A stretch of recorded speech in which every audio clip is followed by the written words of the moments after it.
Hey everybody, welcome to another special episode of the HeelCast this week.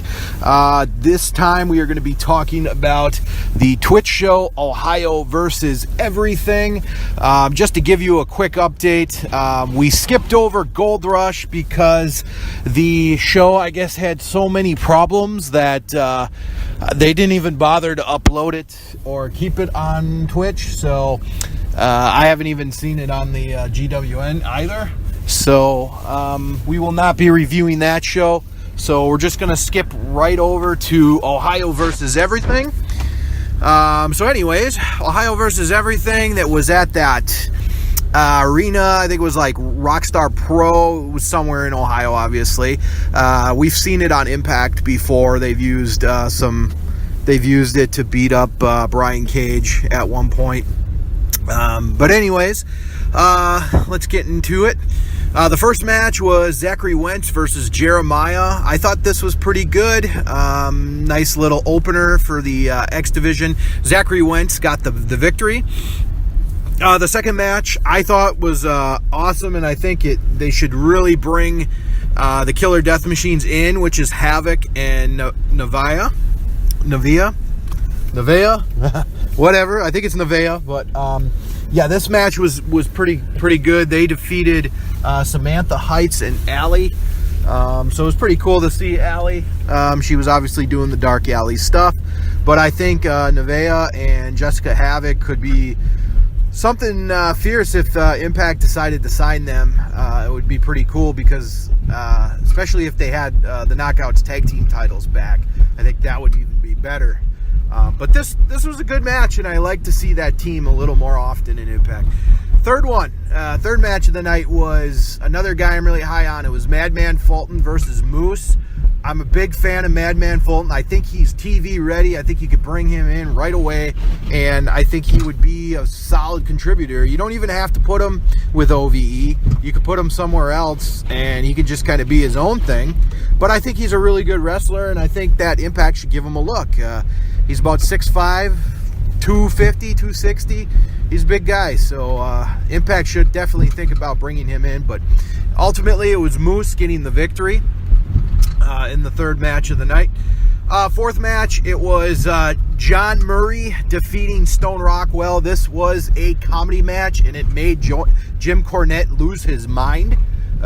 So, you know, if you haven't seen John Murray, he's a big guy, really big guy, overweight, but, you know, that's kind of what he does. He plays that.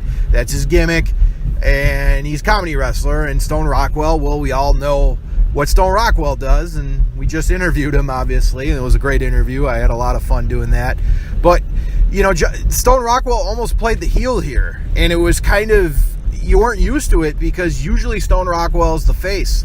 But when you put him in a different environment maybe than he's normally getting, the crowd is going to, perceive you as something maybe different. So Stone Rockwell wasn't getting the usual love he usually gets, but that's what kind of made this interesting. So Stone Rockwell was kind of playing a little more of the heel here, which was interesting. But John Murray got the win. There were some things, if you're a wrestling purist, would make you tear your hair out, but if you're not a wrestling purist and you just enjoy just fun, then you're going to laugh and, you're going to like this. So John Murray gets the win.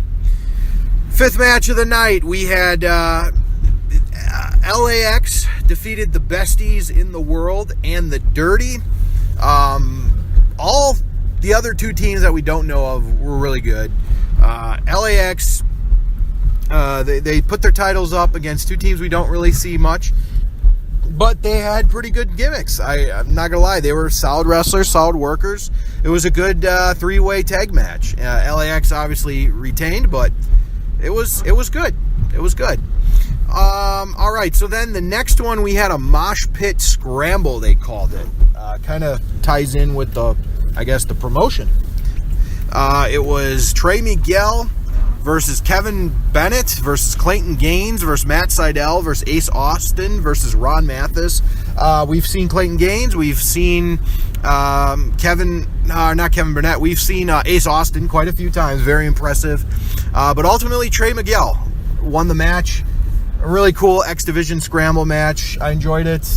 I'd say this may have been the match of the night, but it was very good nonetheless. So big props to that match. Going to the next match of the night was Eddie Edwards defeating Larry D. Decent match. Didn't really know a lot about Larry D, but it was good nonetheless. Can't complain there. Enjoyed it. And it was a solid effort between everybody. They did a great job. So crowd was, into it. And then the main event was OVE, and Sami Callihan defeated Aaron Williams, Dustin Reyes, and Alex Colon. They had a stable name. I can't. It is escaping me. They were good though. I think they were called The Gathering, but I'm not positive. But I think they were called The Gathering. It was a good main event. They went all over the arena. They used a lot of weapons, kind of what you figured you would get. And I enjoyed it for what it was. So, it was a good main event to end the show. I think the fans went home happy. Obviously, the fans know all these wrestlers that wrestle for Rockstars Pro. So, good event. Definitely not the best Twitch show to end on 2018, but I think the fans were into it, made it a little more exciting at least.